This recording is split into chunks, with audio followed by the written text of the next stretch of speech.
سەرۆکوەزیرە ئیسرائیل بنیامین نەتەنیاهۆ دبێژە هەفپەیمانیە ئەمریکا و ئیسرائیل تجاری ئەو قاسی خورد نەبوویە. گوت نەها نێزیکی هەفتەیەکی وی جivînên giring encam daye. Ji wan jî civîneke giring ya li gel Trump dibin serkirdayetiya Trump be dê proseyeke nû dest pê bike.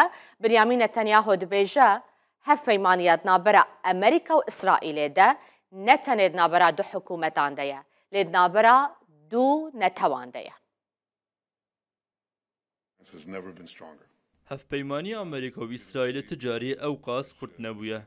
نەها نێزگی هەفتەیەکە من civîneke girîng a bi serok Trump re û dibin serkirdayetiya wî de dest pê kiriye.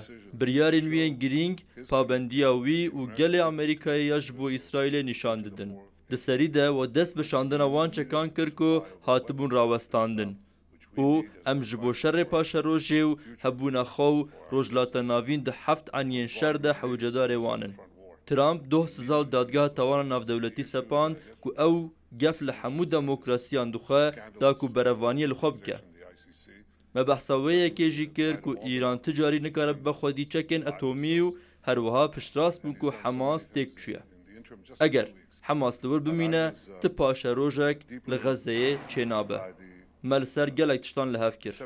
Hevpeymaniya di navbera Amerîka û İsraîlê de ne tenê di navbera du hikûmetan de ye, di navbera du neteweyan de ye.